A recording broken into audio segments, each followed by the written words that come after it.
Hello, Cancer, Sun, Moon, Rising, and Venus signs. Kamusta kayo? Sana po'y nasa mabuti kayong kalagayan. Welcome back po sa 88 Tarot. Kung bago kayo rito, welcome din kayo. Thank you for your support. I truly appreciate it. God bless you all. Cancer, pa unang mensahe po ninyo ay cheer up. Ayan. So, live in the moment. Okay? Cancer, live in the moment.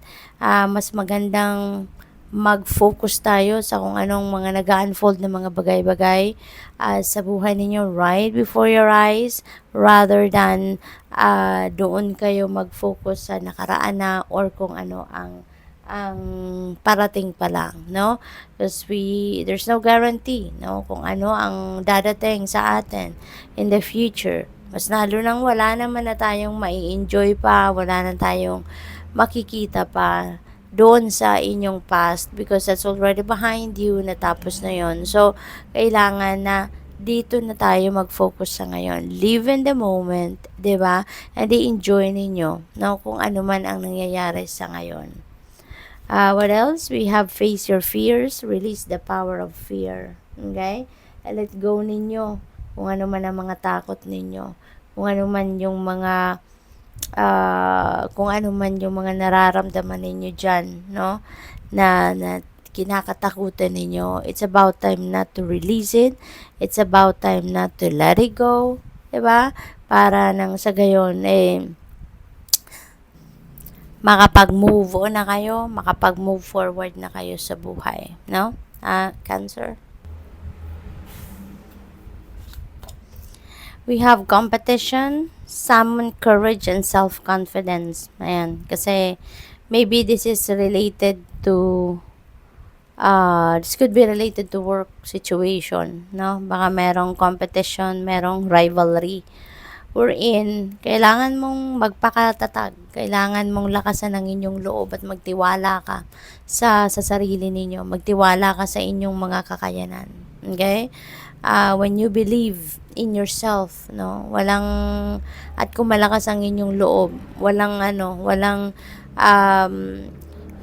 obstacle or challenges na hindi mo malalagpasan, no? Kaya yun ang kailangan mo sa ngayon.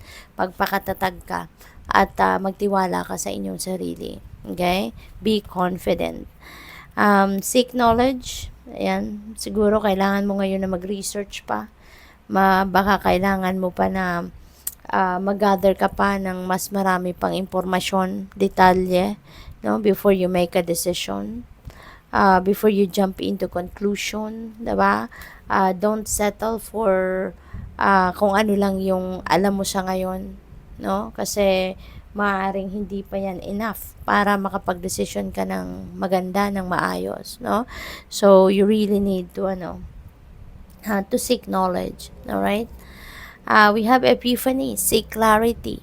Ayan, so kailangan siguro ninyo ngayon ng kalinawan sa inyong isipan. So that's why you need to do more research pa. You need to gather more facts, more information, more details. Okay? Para nang sa gayon magkaroon ka ng basihan, you know, para sa mas malinaw na na desisyon. Okay? So what else? We have letting go. Learn to let go. Okay? Learn to let go. Lalong-lalo na yung mga takot na yan, yung mga worries na yan. You need to let them go. Okay? Hindi yan makakatulong sa iyo if you're going to keep it. Hindi yan makakatulong sa iyo na makapag-move forward ka or makapag-move on ka sa buhay if you are going to be fearful. Diba? If you are going to worry. So, you need to let them go. Okay?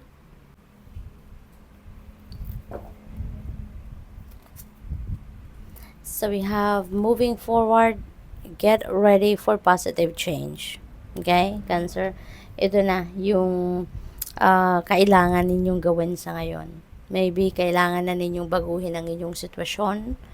You know, tanggalin na yung mga takot, i-release nyo na lahat ng kung ano man ang hindi nagsiserve na ng inyong highest good, no? And it's about time to create a positive change, no, sa buhay ninyo. Right? Kasi, ito na yung tamang pagkakataon, 'di ba? Na bigyan nyo na ng bagong mukha kumbaga, or bagong bihis ang buhay ninyo. So, what else? We have money. Find a way to abundance. Yan. Find a way to abundance. Maaaring meron dito mga money path na magbubukas para sa'yo. There could be financial opportunities coming your way. No? So, kailangan maging attentive kayo, maging vigilant kayo, pansinin ninyo agad, no? Kung mayroong oportunidad na kumakatok sa inyo, then take a look at it, no? Bigyan nyo agad ng pansin ito. Alright? Because maybe that's already the breakthrough. So, good luck sa'yo, Cancer. That's all I have for you for today. Thank you for watching. Love and light. Namaste.